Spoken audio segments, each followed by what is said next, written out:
Pesan hanya 3 Pak nggih.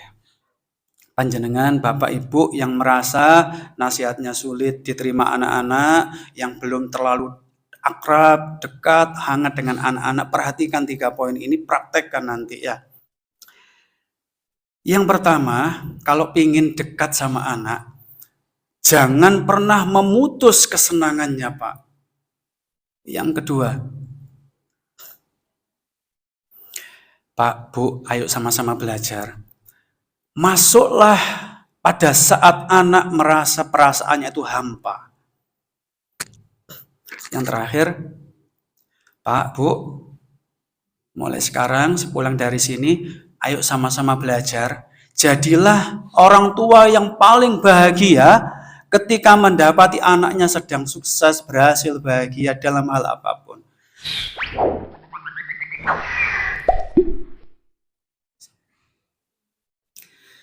Bismillahirrahmanirrahim. Assalamualaikum warahmatullahi wabarakatuh.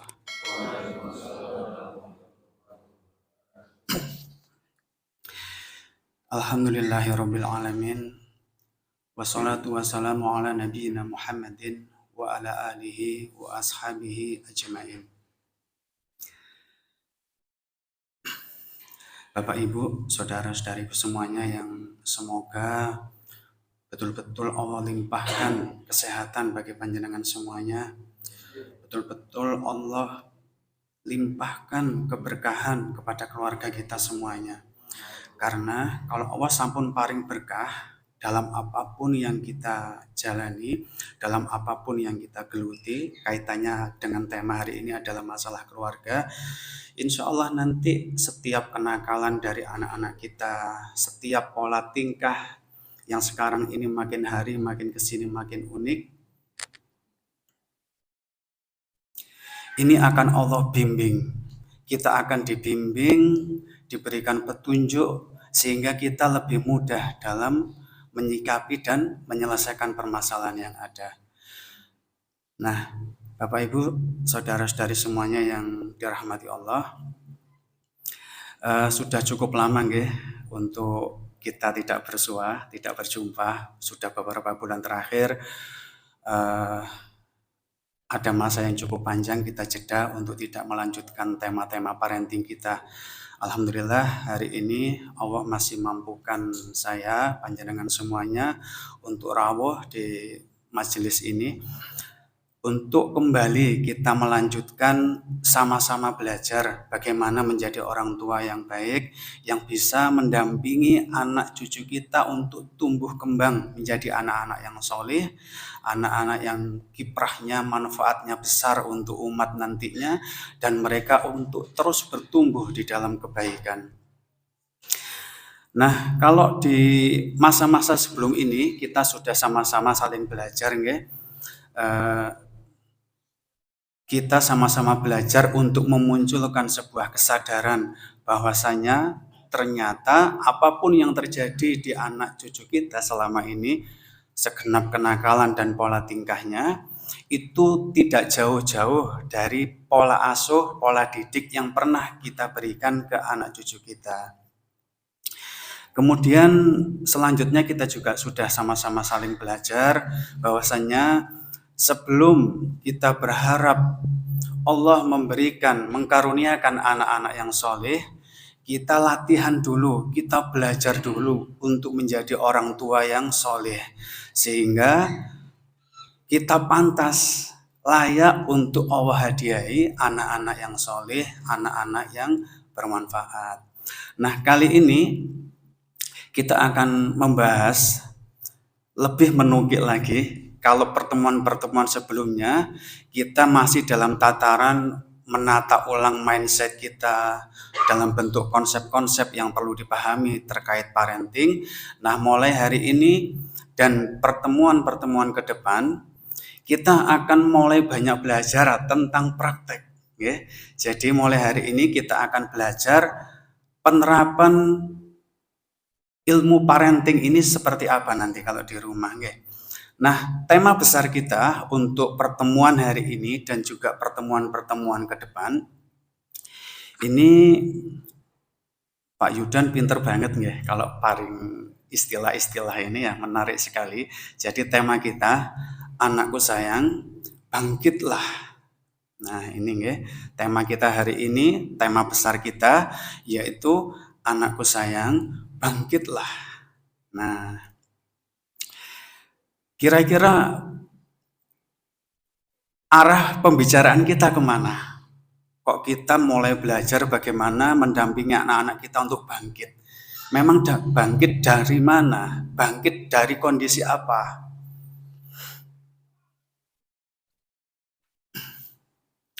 Nah, yang kita bahas nanti adalah bagaimana kita selaku orang tua mampu mendampingi anak-anak kita yang sedang terperosok, yang sedang terpuruk. Nah, apa makna terpuruk di sini? Macam-macam, Pak, Bu. Satu, kadang anak-anak kita ada yang terpuruk dalam belenggu kemaksiatan. Ada anak-anak kita yang hari-harinya dibelenggu dengan kesia-siaan. Ada anak-anak di antara anak-anak kita yang Allah uji dengan kecanduan game, kecanduan rokok, kecanduan ngapunten video porno, gambar-gambar porno. Ada sebagian anak-anak kita yang diuji berani sama orang tuanya. Jarang ke rumah, jarang tidur di rumah, senengnya sama teman-temannya. Bahkan yang paling sepele, ada sebagian anak-anak kita yang terbelenggu dengan kebiasaan-kebiasaan buruk. Misalnya, susah bangun, kalau sekolah suka membuli temannya. Bahkan yang dianggap lucu, sebagian dari anak-anak kita ada yang suka ngentot jempolnya, Pak. Sering jumpa yang seperti itu ya. Anak-anak kita sering kalau tidur, bahkan dalam keadaan terjaga, punya kebiasaan ngentot jempolnya. Nah, ini yang kita maknai dengan anak-anak yang sedang terpuruk, anak-anak yang sedang mengalami kejatuhan. Nah, tema besar kita hari ini yaitu kita mendampingi anak-anak kita, bagaimana sih supaya mereka bangkit kembali dari kondisi yang seperti itu menjadi anak-anak yang soleh, menjadi anak-anak yang hebat. Nah, tema besar kita yaitu anakku sayang atau ananda sayang, bangkitlah. Ini nanti terdiri dari 3 sesi. Yang pertama, sesi pertama, kita akan belajar bareng bagaimana kita menjebol, merobohkan dinding tebal yang selama ini memisahkan antara orang tua dengan anak-anaknya. Mungkin jaraknya tidak jauh, tetap satu rumah, tapi kehangatan sudah tidak lagi ditemukan. Sudah tidak ada lagi kehangatan, keharmonisan di dalam rumah itu. Seakan-akan ada tembok tebal yang membatasi antara kita selaku orang tua dan juga anak-anak kita. Nah, kalau kondisinya sudah seperti ini, mau menasihati dengan cara seperti apapun, susah untuk bisa diterima anak-anak. Karena kedekatan kita tidak terbangun. Nah, sesi pertama hari ini kita akan belajar bareng bagaimana kita merobohkan dinding tebal itu supaya terbangun kembali kemesraan dengan anak-anak kita, kehangatan yang sudah lama kita rindukan. Moga-moga dengan belajar ilmu ini nanti efeknya bisa berubah sangat besar. Kemudian sesi kedua nanti kita akan belajar bareng jurus-jurus apa sih yang bisa kita lakukan, komunikasi seperti apa yang efektif, yang itu meskipun hanya 1 menit, itu mampu merubah pola tingkah anak-anak kita yang semula memiliki perilaku negatif, bangkit menjadi anak-anak yang baik, bangkit menjadi anak-anak yang soleh. Nah, kita nanti akan belajar jurus-jurus komunikasi yang efektif tersebut. Nah, sesi yang terakhir, yang ketiga, nanti kita akan belajar bareng setelah kita dan anak-anak kita dekat. Kemudian yang kedua tadi, setelah kita dan anak-anak kita kompak untuk sama-sama memperbaiki diri, bangkit sama-sama. Nah, yang ketiga, kita akan belajar bareng bagaimana membangun sebuah keluarga yang ajaib. Istilahnya begitu ya. amazing, luar biasa. Disebut ajaib karena kemanapun anak-anak kita nanti pergi, keluarga kita pergi, tindakan kemanapun, Allah selalu menjaganya, Allah selalu melindunginya, Allah selalu mencukupi kebutuhan-kebutuhannya. Nah, 3 sesi ini saya berharap nanti akan menjadi sebuah oleh-oleh yang kalau diterapkan, insya Allah akan membuat sebuah perbedaan.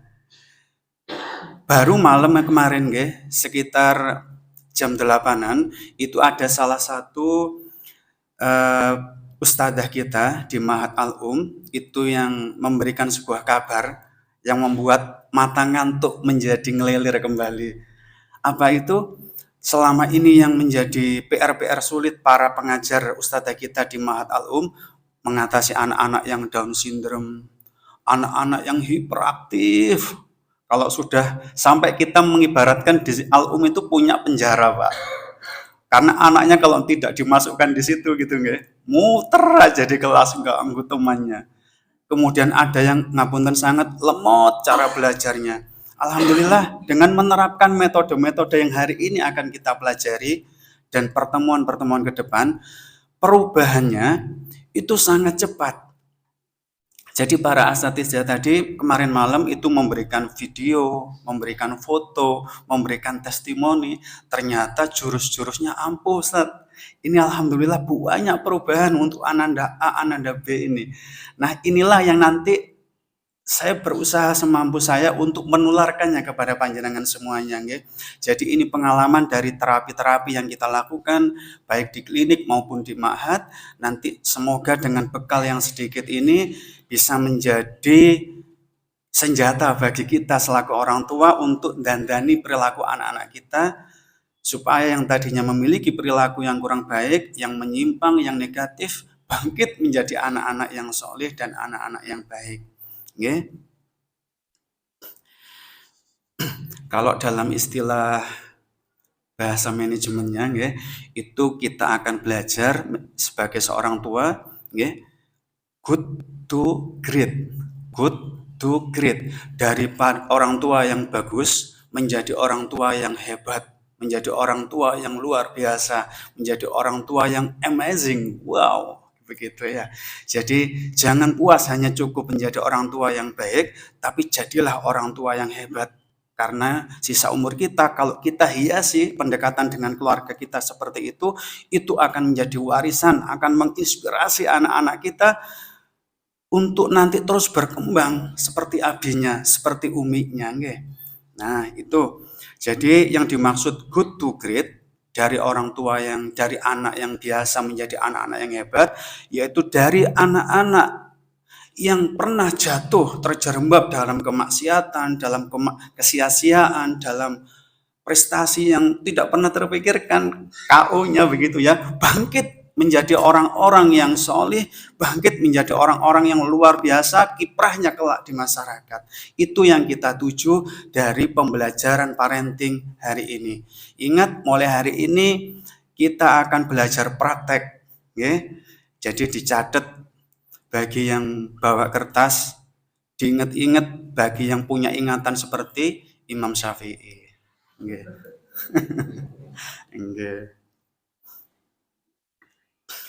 Baik, yang pertama, mohon maaf sebentar ya.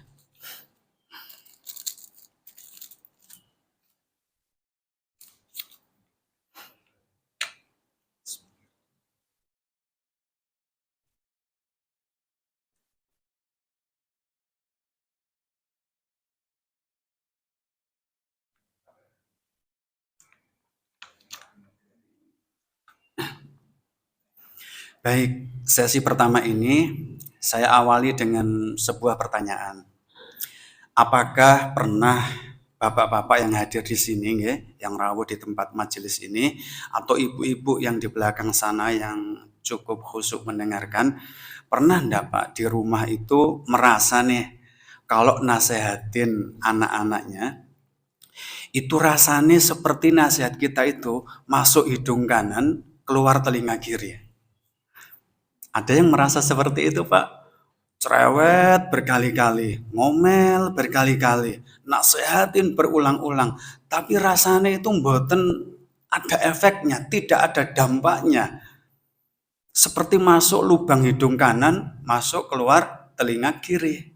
Kalau masuk telinga kanan, keluar telinga kiri, pasti nyambung, Pak. Karena masuknya dari telinga.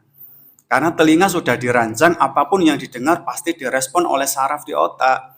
Tapi kalau masuknya dari lubang hidung, yang boten berdampak, Pak.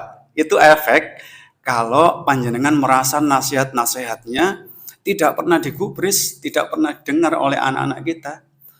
Ada Pak yang mengalami sindrom seperti ini di rumah, Bapak sama Ibu? Banyak? Nah, nopo kira-kira? Apa yang membuat nasihat-nasihat kita selaku orang tua mboten digubris, tidak digubris, mboten direken, sehingga tidak memberikan dampak? Apa kira-kira penyebabnya?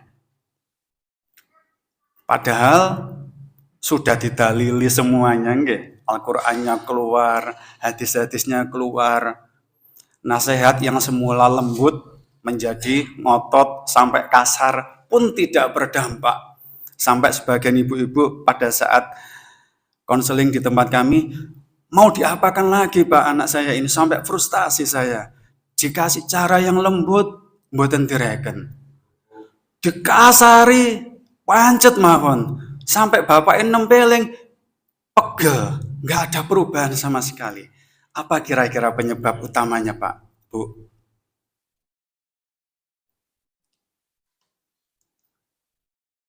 Masa mboten paham? Tapi anehnya, kalau yang ngomong itu temannya, manut.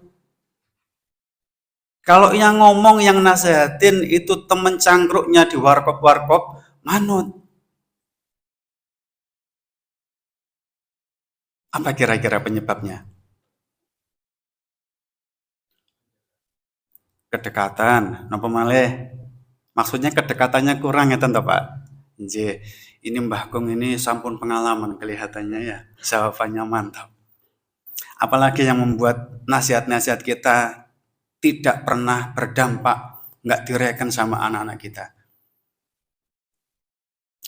Nah, Bapak, Ibu, pernah dengar sebuah istilah sentimen suara? Pernah mireng, Pak, Bu, istilah sentimen suara?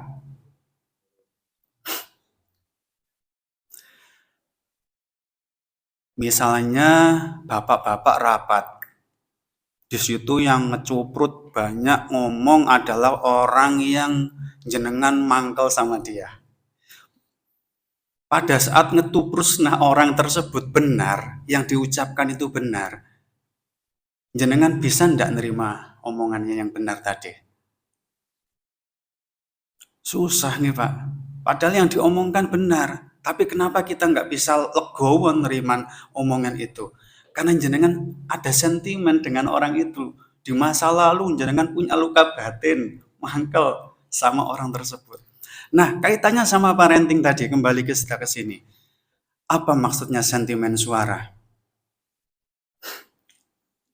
Jenengan perhatikan betul ya, ini penting banget. Sentimen suara itu seperti ini. Pagi-pagi anak sama si tidur, jenengan sudah bangun. Waktunya sekolah, waktunya sholat subuh, jenengan bangunin. Mas, bangun. Nak, bangun. Pancet, mboten berubah. Mas, sudah adzan itu loh. Mas, terus diceples bubunya. Iya, begitu.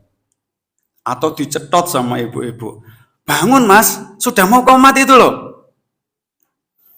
Ya ini, padahal anaknya belum bangun. Ya ini, kalau kemarin itu HP-an aja, tidurnya kemalaman, ya seperti ini. Padahal anaknya tidur itu. Mulai pagi sudah dimulai dengan ceramah-ceramah seperti itu. Udah gitu dipaksa bangun. Langsung anak ke kamar mandi. Udah gitu pulang dari masjid subuhan, tidur lagi. Waktunya berangkat sekolah juga gitu. Mas, bangun, nanti nggak sempat sarapan ini bagaimana? Ayo bangun, ini sudah masak susah-susah. Kemarin itu mikirkan gini belanja, sekarang kamu berangkat nggak sarapan.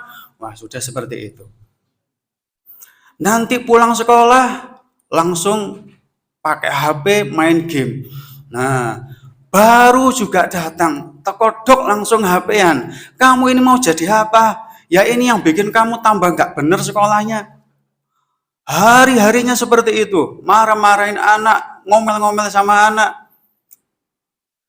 Nah, ingat, jenengan perhatikan, kalau itu sudah menjadi pola, setiap hari polanya seperti maka suara dengan intonasi dan lirik seperti itu terekam di hatinya anak. Anak nggak menyadari, tapi seakan-akan di hatinya ada sebuah memori yang tertulis. Suara ini menyakitkan. Suara ini tidak ada senangnya didengarkan. Suara ini harus dijauhkan dari kehidupan. Itu memori yang tersimpan di hati.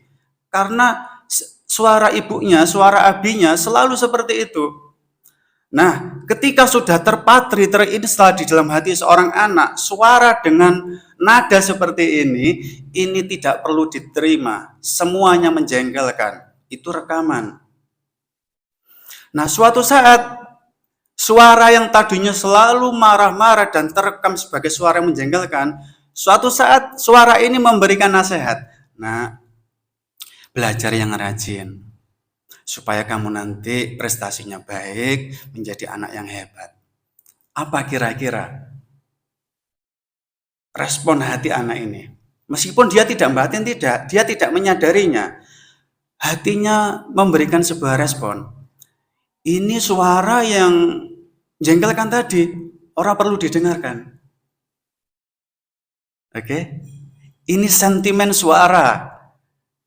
Seseorang yang sudah sentimen dengan suara tertentu, suatu saat jika suara itu memberikan nasihat, tidak bakalan bisa diterima, tidak bakalan digubris, tidak akan didengarkan.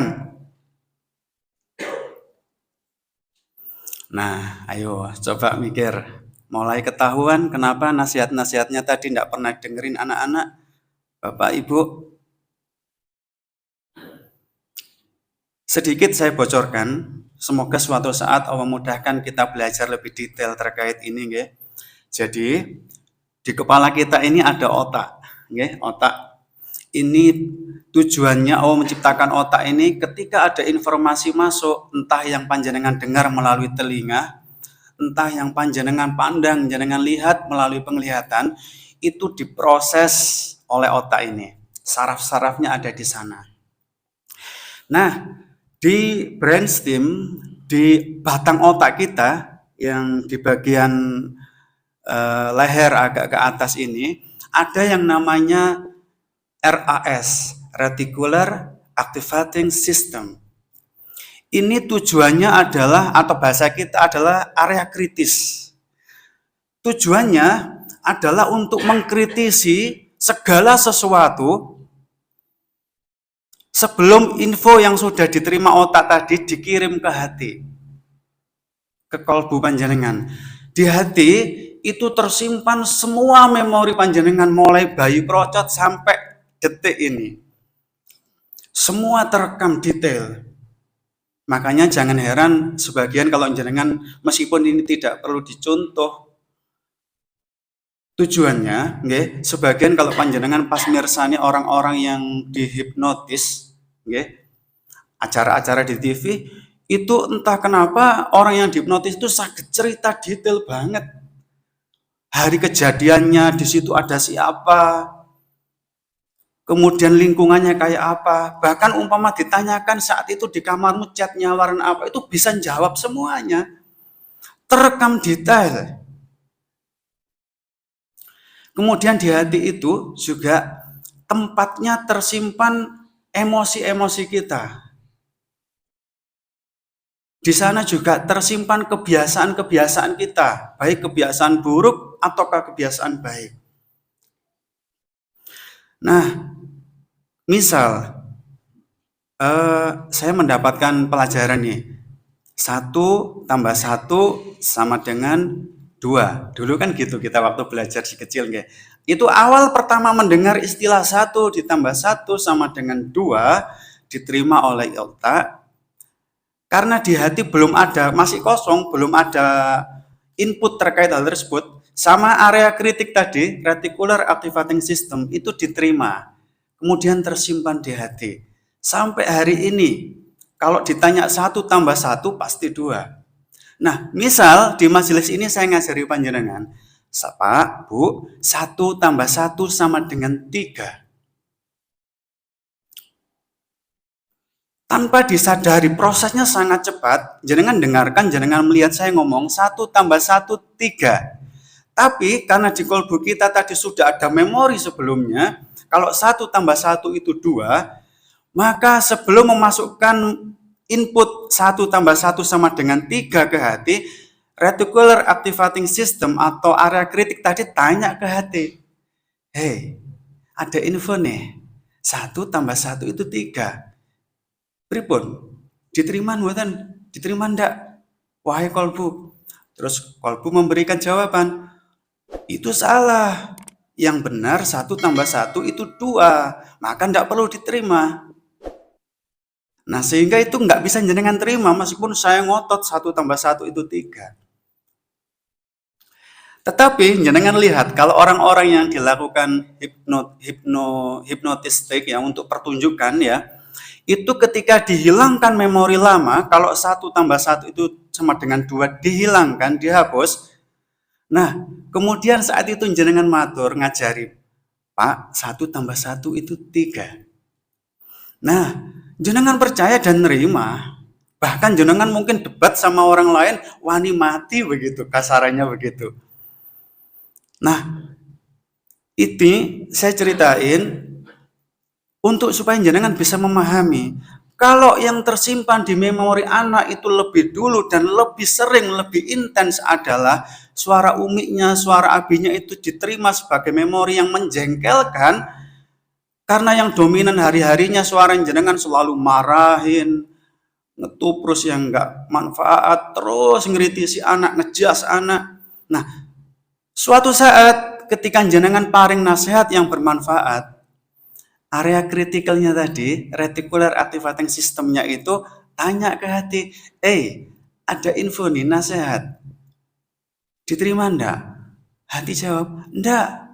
Itu suara yang selama ini selalu nyakitin saya. Itu suara yang selama ini selalu membuat saya terpojok. Saya dijas terus, dihakimi terus, dilabelin buruk-buruk terus. Nah, akhirnya nasihat itu mental. Tapi nasihat yang sama kalau dibicarakan oleh teman ngopinya di warkop, bisa masuk. Karena suara temannya ini tidak ada memori buruk. Bahkan suara itu direkam oleh hatinya, suara ini enak, teman yang bisa diajak ngomong, nggak pernah nyakiti perasaanmu. Sehingga ketika paring nasihat, masuk. Nah, ayo mikir. Ada ndak di hati ananda kita di rumah itu sentimen suara ini? Kalau ini yang saya maksud dinding tebal yang memisahkan kedekatan kita dengan anak-anak kita. Kalau jenengan tidak merobohkan ini dulu, mau belajar teknik jurus komunikasi seperti apapun, bakalan mental. Tidak akan pernah bisa nasihat-nasihat kita merubah perilaku anak-anak kita. Yo, mulai mikir ya. Yo.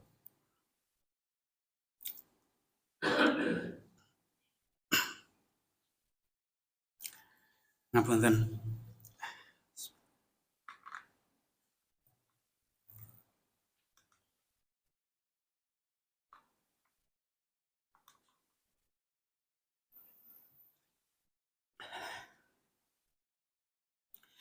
Contoh,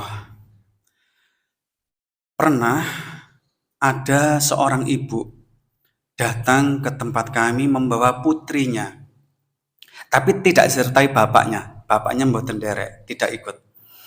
Putrinya ini usia sekitar 27-28 tahun.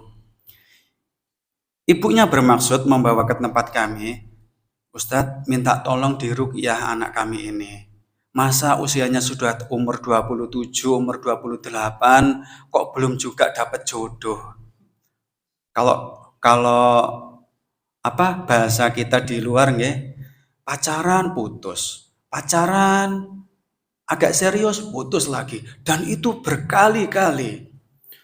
Ibunya ingin meruqyahkan putrinya, khawatir kalau putrinya ini oleh si mantan itu diparingi sihir penghalang jodoh. Karena memang itu ada, dan saya beberapa kali pertemukan dengan keadaan pasien yang seperti itu. Nah, memiliki persangkaan sulit jodoh anaknya ini disebabkan karena itu. Nah, ketika kita diagnosa satu demi satu masuk ke sisi kehidupannya yang lain, kita tidak menemukan sedikit pun indikasi adanya sihir sang mantan. Saya suka istilah ini karena memang sering, Pak, ada mantan itu yang patah hati, kesel, disantet, disihir, sehingga putri kita susah banget mendapatkan jodoh. Itu ada, real. Tapi jangan ditanyakan ke pesulap merah ya. Beda cerita nanti.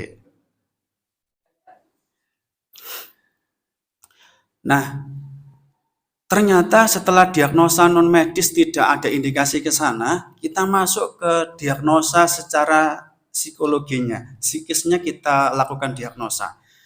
Jenengan tahu, Masya Allah, dari sini saya cukup kaget, ibunya juga kaget. Ternyata anak ini, putri yang belum juga nikah ini, memiliki luka batin yang begitu mendalam. Luka batin yang sangat parah. Apa luka batinnya? Sejak si gadis ini mulai kecil, dia selalu ketemu abinya yang sangat-sangat kasar. Kasar ucapannya, kasar fisiknya, main tangan. Itu dilakukan terhadap ibunya di depan mata anaknya ini. Nempeleng ibunya di depan si putri ini. Misui ibunya di depan anaknya ini. Itu yang terekam terus. Sampai anak ini remaja dan dewasa terekam seperti itu.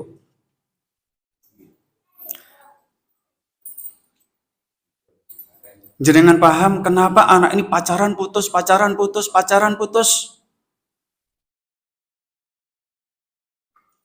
Karena di hatinya ada sebuah memori. Semua laki-laki brengsek kayak abiku. Semua laki-laki kayak abiku. Kurang ajar, brengsek, itu bahasa mereka, bahasa si putri ini. Sehingga awal-awalnya pacaran nyaman si putri ini. Laki-lakinya juga nyaman. Lambat laun, memori dalam hatinya setiap laki-laki brengsek itu membuat perilakunya tidak menyenangkan di hadapan laki-laki pacar-pacar yang ganti-ganti tadi.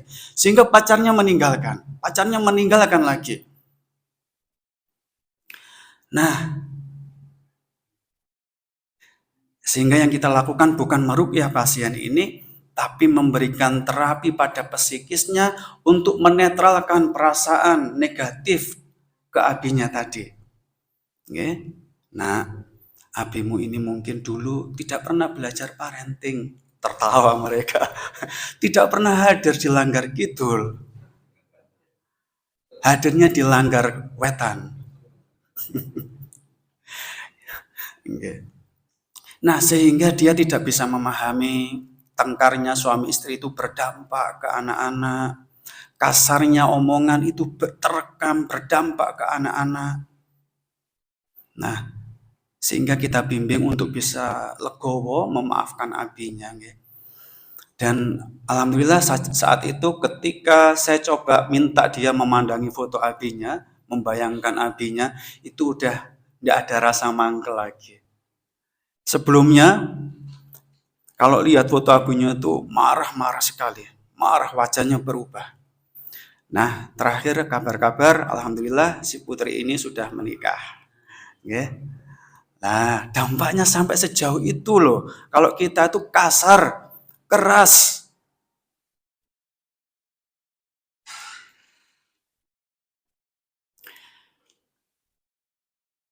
Ingat, ini kisah yang perlu panjenengan ibu-ibu, bapak-bapak perhatikan. Saya pernah ada kasus, ingat nggih, kalau membangunkan anak-anak kita di pagi hari, nggak boleh kayak ada kebakaran, Pak. Nggih, kayak orang kebakaran yang tadinya bleksek tidur sampai mimpi-mimpi, langsung jekekal begitu. Ayo bangun, kamu itu lama sekali bangunnya ini, telat ini sekolahnya. Ayo sambil coklasi begitu. Itu otak yang tadinya dalam keadaan teta, nyaman, mimpi begitu nggih. Harusnya kalau ingin bangun dari keadaan otak kita nggih, kalau direkam otak itu nggih, dari teta, mimpi gitu ya, tenang, bleksek begitu, harus bertahap bangun ke kondisi alfa, tidur biasa nggak sampai bleksek begitu. Kemudian bangun lagi dalam keadaan beta, dalam keadaan sadar gitu nggih. Harus ada tahapannya sehingga otak mboten kaget, saraf mboten kaget. Dalam sebuah penelitian psikologi, kalau kita bangunkan anak dengan kasar, langsung otak yang tadinya mimpi bleksek tadi, teta, langsung ke beta, langsung sadar, jekekal, kaget, takut. Jenengan tita ini dampaknya. Belajarnya susah untuk konsentrasi. Diajari angel nyambung. Hafalannya juga demikian. Ayo, mulai di peta nih. Wah, jangan-jangan anak saya yang selama ini susah diajarin, susah nambah hafalan. Oh, pantes kalau bangun pagi kayak bangunin ada kebakaran. Hati-hati, Pak, dampaknya seperti itu kekasaran kita terhadap anak-anak kita. Okay? Dan sebelum nanti kita bicara tekniknya, ini sekedar singkat saja, nggih. Kenapa ada orang tua laki yang kayak tadi, yang kasar terhadap anaknya, kasar terhadap istrinya. Kalau bahasa sekarang KDRT, kekerasan dalam rumah tangga. Kenapa sampai muncul karakter seorang bapak-bapak yang seperti itu? Meskipun saya pernah mendapati ibu-ibu yang seperti itu juga, malah bapaknya ditempilingi. Saestu itu, Pak, betul. Dibanting, ditempeling, dikasih jurus. Wow, ini jin Bruce Lee kali ya. Itu untung suaminya ini sabarnya luar biasa. Ke rumah itu, Pak, ke tempat kami itu bengep, memar-memar, biru-biru begini. Masya Allah, ini jagoan banget ini.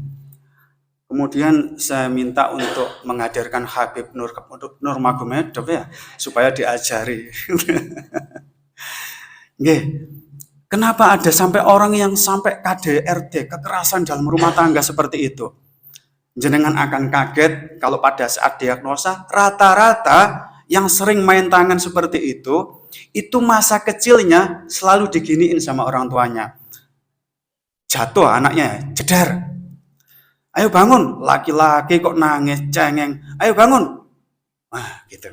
Terus kemudian pulang sekolah, habis dipares, dihukum sama gurunya, tampak sedih, begitu ya. Laki-laki kok cengeng, gitu aja sedih. Udah, mainan sana, main bola. Nah, jadi ada sebagian yang menganggap laki-laki kalau nangis itu tabu, Pak. Jangan paham, boten. Kalau ada perasaan yang tidak terekspresikan, sedih disuruh bahagia, sedih disuruh epok-epok kuat. Itu luka batinnya numpuk. 1 mega, 2 mega. Nanti begitu sudah waktunya nikah, memorinya nggak muat, sudah 5 giga itu. Nah, kekerasan yang dia lakukan ke istri, ke anaknya, itu ekspresi dari luka batin kemangkelan masa lalu yang nggak sempat dibalaskan ke Abi dan Uminya. Istrinya kena awu anget, anaknya kena awu anget. Nah, ini hati-hati nih, jenengan yang sering mangkelan, Kalau pas tenang dipikir, ada apa ya perasaanku kok seperti ini?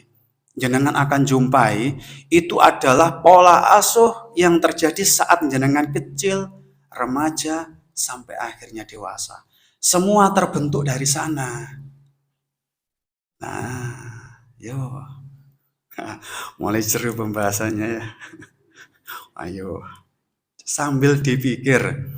Alhamdulillah, yang tadi tidur langsung melek, kena KDRT. Nah, sip. Pun nggih. Sekarang lalu pripun sebaiknya nih? Bagaimana kita seharusnya bersikap setelah kita memahami ada dinding tebal yang sedang membatasi, yang memisahkan kedekatan kita dengan anak-anak kita. Ada yang bawa Al-Quran? Memang spesial jamaah Langgar Kidul ini. Sudah hafal. Sudah hafal Al-Quran ya, sehingga tidak diperlukan membawa lagi Al-Quran. Ya, saya mohon izin sebentar.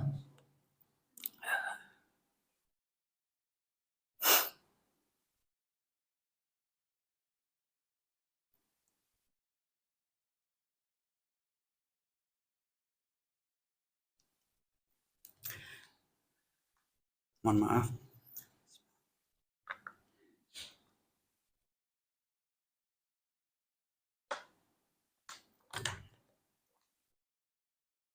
Nah, saatnya praktek.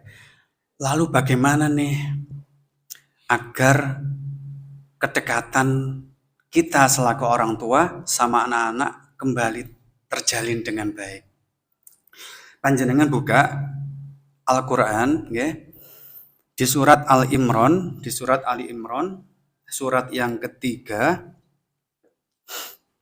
ayat yang ke-159. Surat Ali Imran, surat yang ketiga, ayat yang ke-159. Lihat surat cinta yang Allah berikan kepada kita selaku orang tua dalam menjalankan strategi parenting kita. Sebelum kita bacakan, jenengan entah membaca sendiri di rumah ataupun mendengarkan seperti ini, pasang kuda-kuda. Artinya kondisikan hati, jiwa, psikis jenengan. Ya Allah, sebentar lagi aku mendengarkan kalammu. Engkau Rob semesta alam yang telah menciptakan semua alam semesta ini termasuk diri hamba. Kemudian menjaga alam semesta ini, memeliharanya. Yang engkau ya Allah mencintai kami lebih daripada saya mencintai anak saya. Lebih ketimbang orang tua kami mencintai kami. Orang tua ternyata Allah jauh lebih sayang kepada kita. Nah, sehingga muncul perasaan pengagungan yang besar. Sehingga kita tenang, khusyuk, dan ada sebuah keyakinan. Apapun yang Allah perintahkan dalam Al-Quran, itu pasti Allah menginginkan kebaikan untuk kita. Dan apapun yang Allah larang dalam Al-Quran, itu pasti kalau kita nekat melakukannya, itu akan berdampak keburukan. Ya, itu kaidahnya. Nah, panjenengan kembali ke Ali Imran, ayat yang ke-159. Dalam surat cinta tersebut, Allah menasihatkan demikian. Fabima rahmatim minallahi lintalahum walau kunta faddan ghalidal qalbi lang faddu min haulik. Nah, perhatikan baik-baik Bapak, Ibu. Praktek pertama kita dimulai dari sini. Allah berpesan kepada kita selaku orang tua. Maka dengan rahmat dari Allah, kamu bisa berlaku lemah lembut terhadap mereka. Dan sekiranya kamu bersikap keras, walidul qalbi, dan berhati yang kasar, tentu mereka akan menjauhkan diri dari sekelilingmu. Nasihat seperti ini, Pak, yang lembut, Pak, jangan kasar, Bu, ojo keras-keras sama anaknya. Mungkin terdengar biasa, tapi kalau jenengan mengkondisikan jiwa, ini Allah yang minta. Allah yang menginginkan kita memiliki sikap seperti ini. Meskipun kadang berat, meskipun kadang saya termasuk karakter yang temperamennya keras, orang Surabayaan misalnya gitu, nggih. Tapi karena Allah yang matur, berarti kalau saya melakukannya, Allah sayang sama saya, Allah ridho. Nah, sehingga muncul kerentek ingin ngamalin yang sederhana ini untuk meraih keridhaan Allah.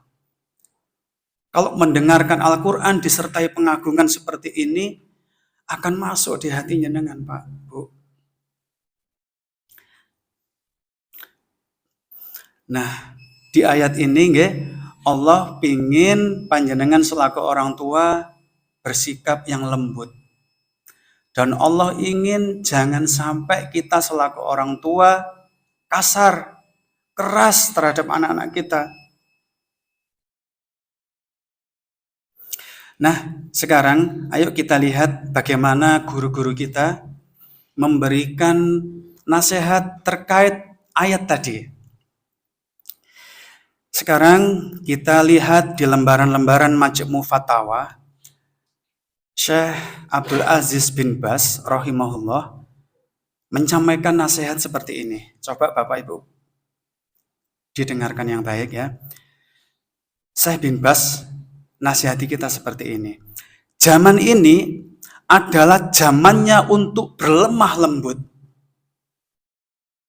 sabar, dan penuh hikmah. Bukan zamannya untuk bersikap keras. Karena kebanyakan manusia banyak yang jahil, belum ngerti, Pak.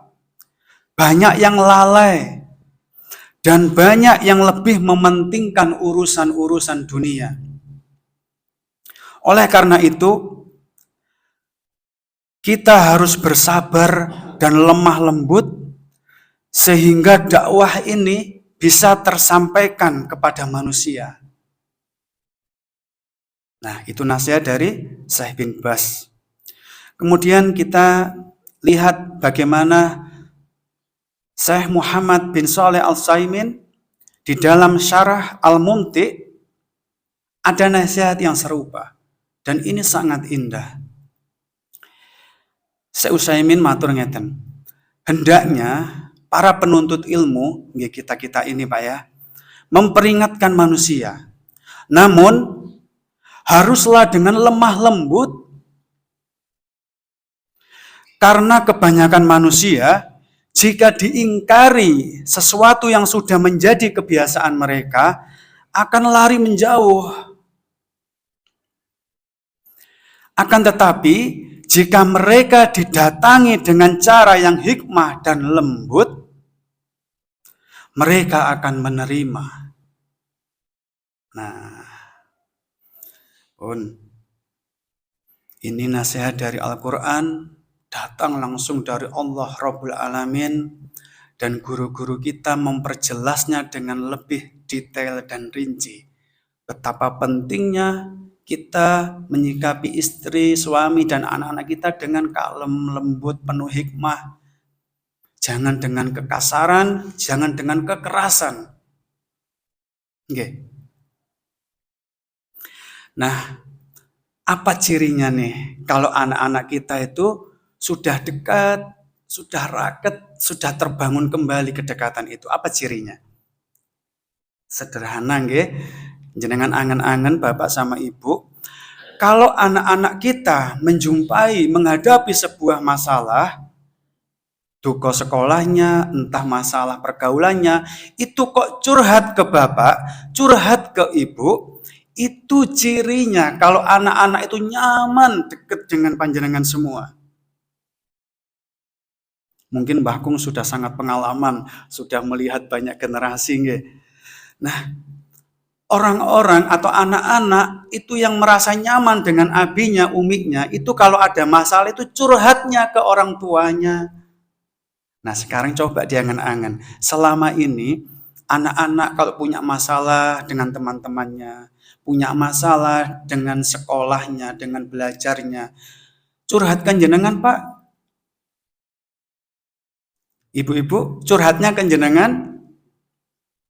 Mungkin sebagian iya. Alhamdulillah, anak saya kalau punya masalah, curhatnya ceritanya ke saya. Alhamdulillah, itu kabar yang baik, itu indikasi kalau anak panjenengan, anak kita itu tidak ada dinding tebal yang memisahkan kedekatan mereka. Jenengan sudah selangkah lebih maju.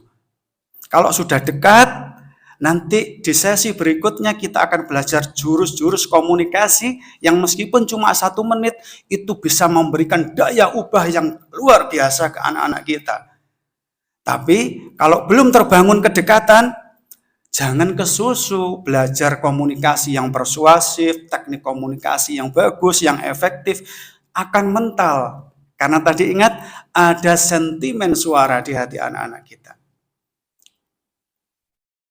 Nah, sekarang gimana nih bagi bapak-bapak, bagi ibu-ibu yang anaknya kalau curhat ke temannya, anak-anaknya kalau curhat lebih nyaman di warung kopi, di teman-temannya.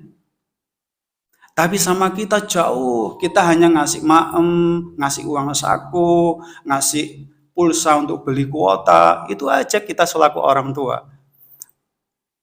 Nah, bagaimana recovery yang perlu kita lakukan, perbaikan-perbaikan yang perlu kita lakukan untuk menjebol dinding tebal tadi, supaya terbangun kedekatan yang akrab, hangat dengan anak-anak kita. Saya pesan hanya 3, Pak Nggih.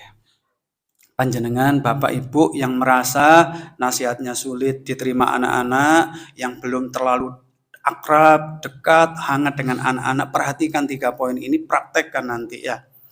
Selain tadi belajar untuk lembut, belajar untuk penuh hikmah kalau nasihati anak-anak, jangan kasar, jangan keras, perhatikan 3 poin ini. Yang pertama, kalau ingin dekat sama anak, jangan pernah memutus kesenangannya, Pak.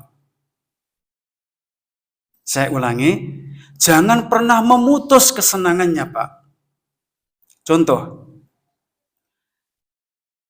nggak ada anak-anak yang hadir ya, wadah ini tidur, Pak. Mau tak ajak main Mobile Legends ini tadi.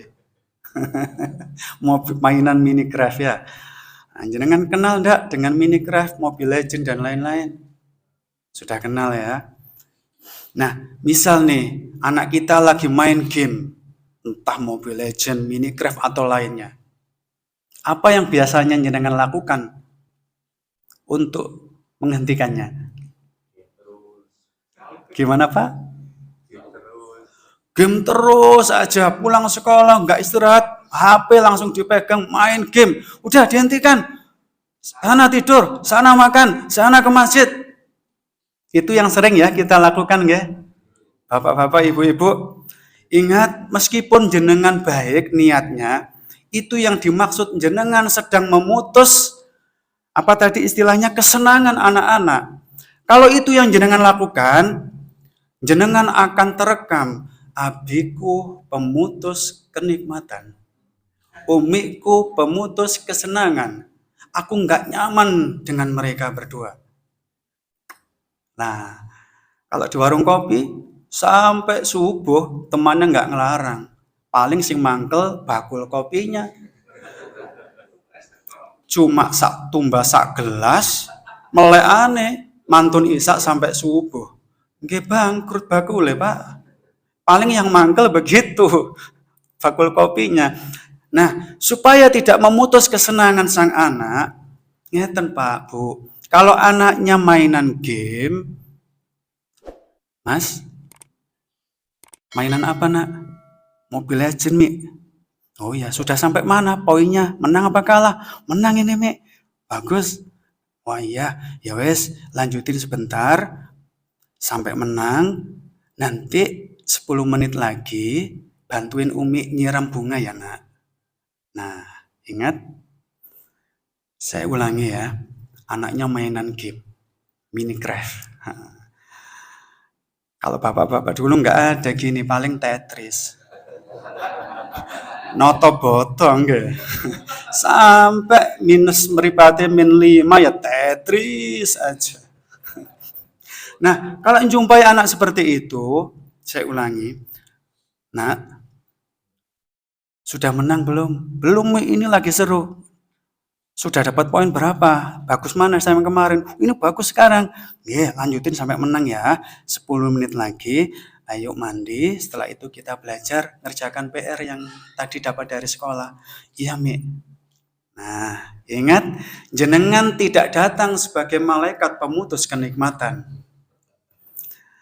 Anda direkam sebagai orang tua yang mensupport dia, mendukung kesenangannya, dan pada saat giliran nanti 10 menit selesai, dia legowo hatinya untuk naruh sebentar, ngewangi nyiram. Yang perempuan mungkin ngewangi masak, atau waktunya belajar. Dia enjoy, dan dia nggak merasa mangkel pada saat belajar nambah hafalan. Nambah hafalan semangat, karena ibunya tidak dianggap pemutus kesenangan, kenikmatan, bukan alam maut loh Pak, pemutus kenikmatan ya bukan. Kita membahas bab yang berbeda. Nah, ingat ya, ini sederhana, praktekkan mulai nanti, jenengan akan melihat sebuah perbedaan yang luar biasa. Satu, ingat, jangan jadi pemutus kesenangannya anak.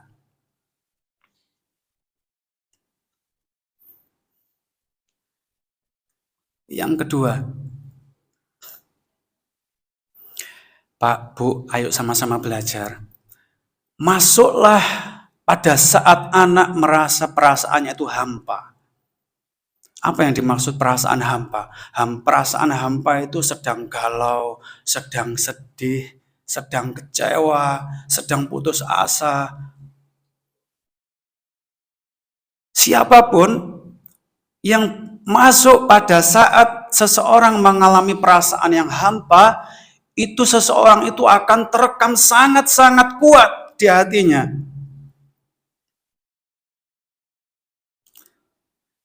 Sedikit melenceng, tapi ini akan memahamkan jenengan. Saya menangani beberapa kasus perselingkuhan. Perselingkuhan. Itu rata-rata dimulainya dari sini, Pak. Ibu-ibu hati-hati nggih. Saya please deh. Kalau pas rame sama suami itu wajar, tapi ndak usah dipasang di status. Sehingga konco ngaji, konco SMA, konco SMP ngerti kabeh nek esuk mau sampean rame ambek bojone. Dan ingat, playboy kampung meskipun nggak paham strategi psikologi ini, itu pinter menerapkannya. Misalnya teman SMA kita ada yang playboy kampungan. Ketika melihat status ibu-ibu, wah sedang ada masalah nih. Maka dia akan japri ibu-ibu. Lagi ngapain? Lagi ngapain Uhti? Apa ada yang bisa saya bantu? Maklumlah, saya juga laki-laki kadang seperti itu. Playboynya masuk saat perasaan ibu hampa. Sehingga jenengan nyaman disikapi seperti itu pada saat perasaan galau. Makanya perselingkuhan nggak ada yang disengaja, itu nggak ada. Mesti awalnya terjebak seperti ini. Nah, masuk pertama kali merasa nyaman kehadiran si playboy tadi, sehingga kapan-kapan pada saat ibu galau lagi, rame lagi sama bapak, kontak mulai. Meskipun nggak pasang status, ibu sudah terekam di hatinya, enak nih kalau ngobrol sama dia. Nah, langkah demi langkah, akhirnya terjadilah perselingkuhan. Nah, anak-anak juga demikian. Pulang ketok sedih gitu nggih. Kenapa, Nak? Iya, Mik. Tadi habis distrap Pak Guru. Loh, kenapa sampai dihukum gitu? Kamu disuruh ngapain? Malu saya, Mi. Saya disuruh berdiri di depan kelas 1 jam. Pakai 1 kaki lagi. Gitu ya. Sedih gitu ya. Pada saat begitu, makanya Talana jadi anak itu jangan nakal-nakal. Nih ada PR dikerjakan. Sehingga kamu itu nggak sampai dihukum seperti itu. Hancur, Pak. Hancur, berkeping-keping tuh. Ayo, gimana selama ini? Pagi-pagi, sebelum abinya berangkat kerja, si kecil naik sepeda roda 3-nya. Nggak sengaja nyenggol mobilnya abinya. Depos, beret. Makanya telah kamu itu, wah wis mulai, bahasa-bahasa kebun binatang keluar semuanya. Pada saat habis dimarahi abinya, sedih, galau, perasaan hancur-hancuran. Sama ibunya dipanggil. Nah, sini. Datang ke uminya. Udah, sini tak buatin mie goreng. Wah, gitu. Ingat Pak, Bu, catat dengan tinta yang ada, nggak harus tinta emas Pak. Kan bawanya pulpen hitam. Apapun yang panjenengan masukkan saat perasaan anak kita sedang hampa, itu sangat besar kemungkinannya menjadi candu. Saya ulangi, apapun yang jenengan masukkan ke perasaan seorang anak yang sedang hampa, itu berpeluang besar menjadi candu. Contoh, tadi ibu tadi ketika anaknya habis dimarahin sama abinya, nah sini, udah, diem, tak buatin mie ya. Nah, jangan heran kalau anak ini tumbuh dewasa, setiap kali stres selalu makan. Yang tertawanya keras ngalami ini biasanya. Orang stres itu Pak, sumpah nggak bisa membedakan tahu sama tempe. Jenengan malah maame banyak. Sampai eling-eling, dulu pasti jenengan pernah mengalami perasaan hampa dan digituin. Nah, habis dimarahin uminya gini gantian ini. Habis dimarahin uminya bisa-bisan karena dapat nilai 40, abinya nggak tega. Nah, sini. Di depan umi biar di belakang. Dikasih HP. Dikasih HP. Ini di setelin YouTube gitu ya. Setelin TikTok begitu ya. Ingat, perasaan pas hampa dimasukkan kesenangan yang bikin nyaman dengan hiburan di HP. Itulah awal semula anak-anak kecanduan HP. Pun mikir. Katanya calon dong, mikir. Ayo, kalau anak kita hari ini kecanduan apapun, punya kebiasaan perilaku buruk, mikir. Apa pernah dulu pada saat anakku mengalami perasaan yang hampa, sedih, galau, kecewa, saya masukkan hal-hal itu. Jadi mulai sekarang kalau ketemu anak yang mengalami perasaan hampa, datangi Pak. Nah, Umi hari ini kok melihat kamu nggak biasanya ya. Pulang sekolah tadi tak lihat kok wajahnya murung, langsung masuk kamar. Ada apa Nak? Nah gitu ya. Anaknya bilang, iya Mi, tadi itu saya lupa nggak bawa buku matematika, sama gurunya dihukum, nulis 10 kali, banyak Mi capek. Nah, misal ya, misal. Ingat, ketika anak mengalami sudah berani cerita seperti itu, masuk pada perasaan hampa itu artinya jangan sekali-kali memberikan nasihat. Makanya Nak, mulai besok ditata sebelum tidur itu dimasukkan. Jangan. Anak pas perasaan hampa nggak butuh nasihat. Dia hanya butuh telinga yang siap mendengarkan. Dan perasaannya diakui. Caranya gini, Pada saat tadi ya, iya Mi, tadi aku lupa nggak bawa buku paket matematika sehingga aku dihukum nulis 10 lembar sama Pak Guru. Nah, langsung gini nak, Pak Bu. Nah, Umi tahu apa yang kamu rasakan sekarang. Pasti sedih ya, pasti marah ya sama Pak Guru. Jeda sejenak. Kalau seandainya Umi yang ngalami itu nak, pasti nggak setegar kamu. Sini sayang, kemudian dirangkul. Umi tetap sayang kamu kok nak. Nah, paham ya Pak? Anak yang lagi hampa, istri yang lagi hampa, suami yang lagi hampa, itu tidak butuh nasihat.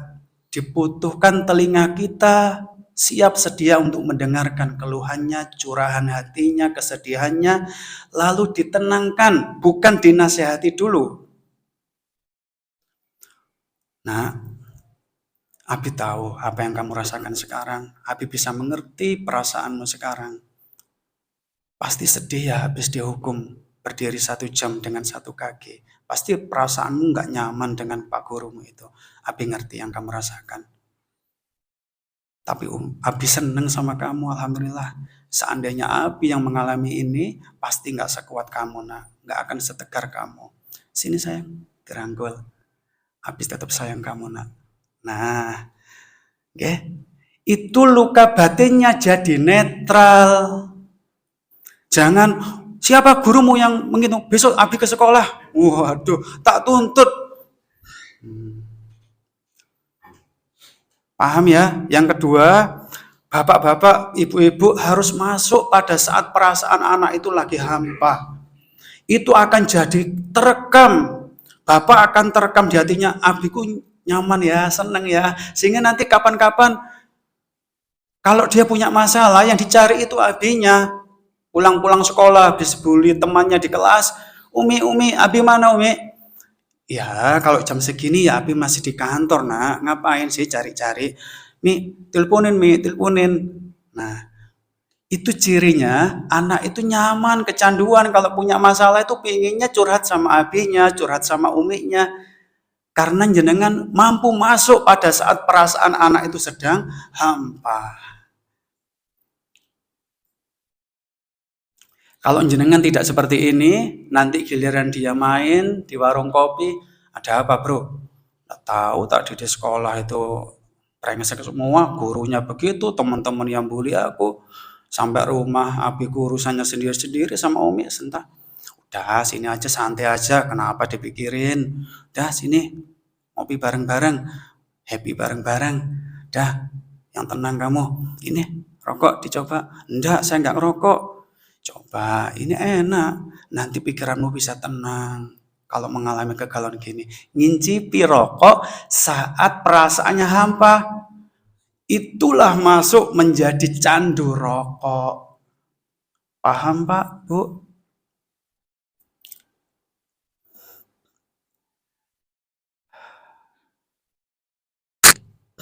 Yang terakhir, Pak, Bu, mulai sekarang sepulang dari sini, ayo sama-sama belajar. Jadilah orang tua yang paling bahagia ketika mendapati anaknya sedang sukses, berhasil, bahagia dalam hal apapun.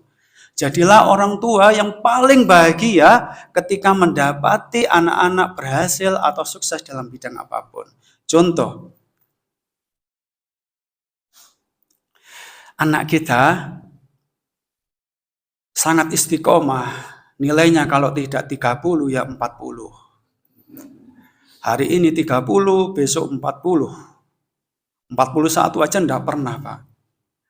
Nah, entah kenapa suatu saat, suatu hari anak kita mendapatkan nilai 75. Itu tidak pernah terjadi dalam kehidupannya selama ini, Pak. Itu pertama kalinya mendapatkan nilai 75. Sehingga pada saat anak nerima nilai 75 di tangannya, itu pupilnya melebar. Ciri kalau anak senang sekali. Wah, dia nggak sabar ingin segera pulang, jumpai abinya, umiknya, ingin nunjukkan. Ini pasti abiku senang, umikku pasti senang. Aku dapat 75. Wah, begitu bal pulang biasanya cangkruk dulu sama teman-temannya, ini langsung ngayu sepeda, langsung lari, segera sampai rumah. Begitu sampai rumah, Assalamualaikum Umi, Abi. Waalaikumsalam. Umi, Abi, ada kabar baik nih. Ada apa nak? Kok nggak biasanya kamu kayak begitu? Kata Uminya begitu. Ada kabar apa? Tenang, ceritain ke Umi. Umi, lihat Mi. Nilaiku 75, Mi. Sama Uminya, coba lihat nak. Oh iya, 75. Ya udah, cuci kaki sana, ndang makan. Apa rasanya, Pak? Geledak begitu ya. Sudah jam istirahat itu kepingin pulang anak ini, pingin nunjukkan nilai 75-nya ke abinya, ke uminya. Begitu sampai rumah, Abi, ada kabar baik, Mi. Bi, aku dapat nilai 75. Oh ya sudah, jangan cuci makan, jangan cuci tangan sana. Jangan makan, itu ada di meja, jangan sampai dingin. Pak, Bu, luka batin itu tidak hanya anak dimarahin, anak dibully, tapi apresiasi yang kurang tinggi, yang tidak selevel dengan kebahagiaannya, itu menimbulkan luka batin, Pak. Sehingga besok ketika kembali ke sekolah, kelihatan murung. Nah, kenapa kamu? Nggak tahu, umiku sama abiku itu tak tunjukin nilaiku biasa-biasa aja. Padahal ini aku pertama ini dapat nilai kayak gini. Sama temennya, emang kamu dapat nilai berapa kemarin? Aku dapat nilai 75. Wah, karena temannya ini tadi pernah ngaji di Langgar Kidul, langsung, wah, kamu dapat 75. Masya Allah, luar biasa nih. Gimana kamu belajarnya kok bisa seperti itu? Wah, coba, apa yang terjadi? Temannya itu memberikan ekspresi paling bahagia saat anak kita mendapatkan keberhasilan. Temannya itu akan terekam di hatinya. Kapan-kapan aku kalau mendapatkan sesuatu, mending tak tunjukin temanku. Ingat. Kembali ke playboy kampungan, mereka paham, Pak, penerapan strategi ini. Ada istri jenengan belajar masak resep-resep baru yang selama ini hanya telur ngelirik ke kanan, ke kiri, telur ngelirik ke atas, ngelirik ke bawah. Kali ini bisa bikin sayur asem. Ya mantan baru juga, barusan belajar, semuanya serba mandiri. Nah, ketika tidak pernahnya masak sayur asem, itu pertama kalinya. Nah, begitu disajikan suami, Abi, hari ini aku barusan belajar nih. Belajar dari mahasiswa YouTuber. YouTubiah, madrasah YouTubiah. Aku belajar caranya masak sayur asem. Coba, Bi, incipin gimana nih karya baru istrimu ini. Begitu diincipin, ya biasa. Bagus, terus belajar ya. Apa perasaannya, Bu? Setelah itu pasang status, panci terisi sayur asem di foto. Betul-betul asem di rumah ini gitu, statusnya. Mulai berkampung, tahu status itu. Wah, hanya di sini yang asem akan terasa manis. Ibu-ibu dicapri seperti itu. Gimana perasaannya? Perjuanganmu sangat berarti. Nah, jangan heran jika ia akan mencari telinga yang siap mendengarkan.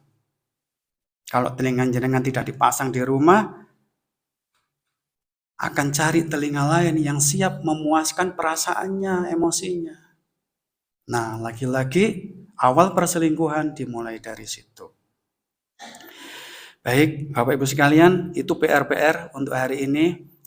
Untuk selanjutnya, kita akan belajar bagaimana jurus-jurus komunikasi, betul-betul 1 menit, bahkan kurang, yang tadi sudah saya sampaikan pengajar-pengajar kita, para ustadzah kita di Ma'had Al-Um itu menerapkan teknik ini, itu banyak perubahan di santri-santri kami. Entah yang mengalami Down syndrome kah, ataukah hiperaktif kah, ataukah yang lemot, belajar berpikirnya lemot, itu efektif dengan cara-cara komunikasi yang akan kita pelajari ini.